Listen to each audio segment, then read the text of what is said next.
สำบายดีพ่อแม่พี่น้องและสวัสดีเด้อพ่อแม่พี่น้องที่อยู่ฝั่งไทยและก็สำบายดีพ่อแม่พี่น้องที่อยู่ต่างประเทศ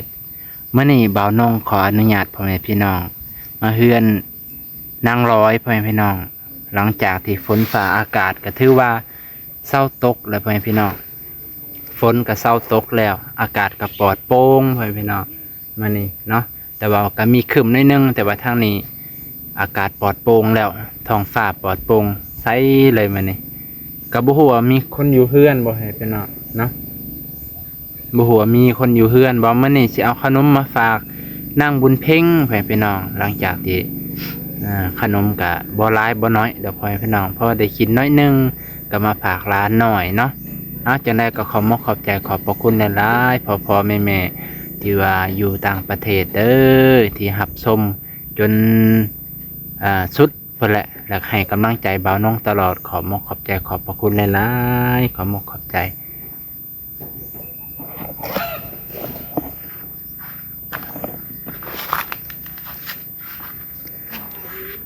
โอเคพ่อแม่พี่น้องกะเฮือนนางร้อยเพิ่นกะน่าจะอยู่ผู้เดียวเนาะ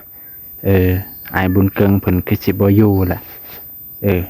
บ่ฮู้ว่าอ้ายบุญเกิงไปไสบ่ได้ยินเสียงบ่ได้เห็นเพิ่นปกติเพิ่นน่าจะ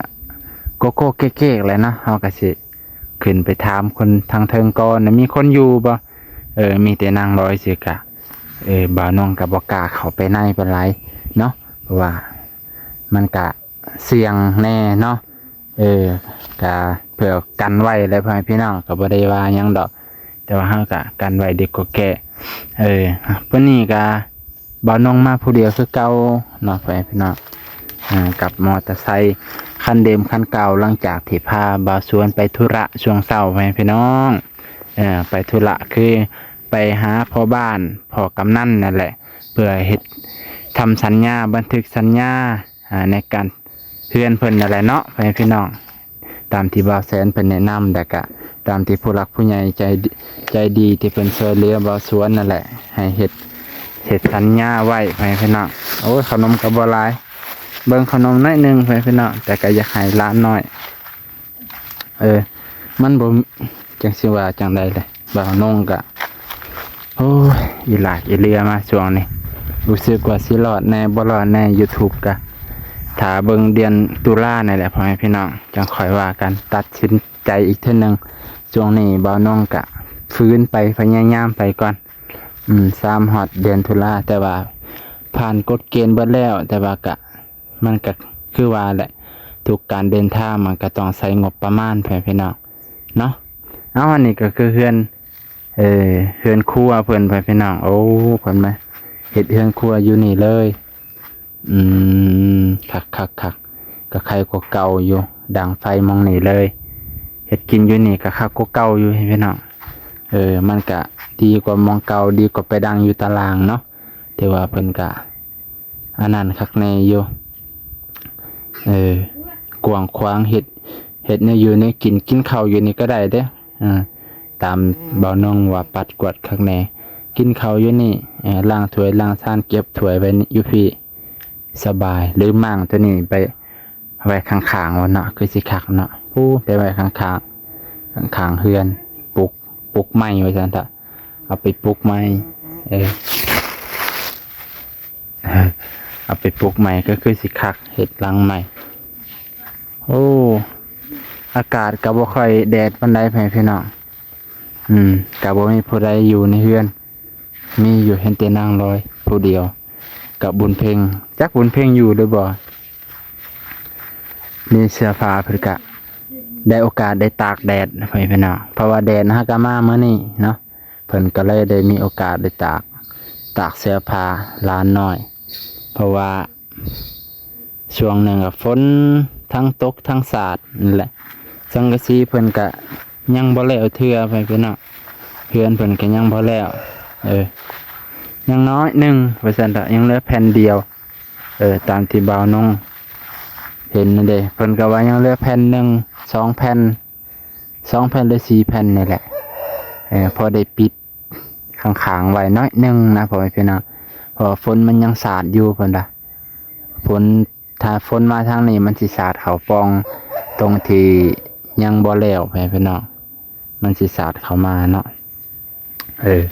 อันนี้ก็เสื้อผ้าเพิ่นนั่นแหละเพิ่นน่าสิตากแดดมานี่ตากแดดหลังจากที่ฝนตกหลายมื้อ4 มื้อพายุบัวลอยบัดนี้บ่ฮู้ว่าพายุยังสิมาได้บัดไปพี่น้องนี่แป้นเพิ่นก็ยังบ่ทันไอ้เกิงกระทาแป้นกระทาไอ้เกิงว่ามื้อใดสิมาเอาเฮือนก็บ่แล้วนั่นแหละพี่น้องบ่เป็นหยังซำนี้ก็ถือว่าคักแล้วเนาะถือว่าคักแล้วแต่ว่าเจ้าของเฮือนก็อยากให้แล้วพอแล้วพี่น้องอยากให้แล้วอยากให้ทั่วพอได้นี่ทางหลังเพิ่นเฮ็ดใหม่บ่นี่มองตรงน้ำเอาไว้กินป้าตัวน้ำเต็มเลยพี่น้องเพิ่นเอาไว้กินเอาไว้ใส่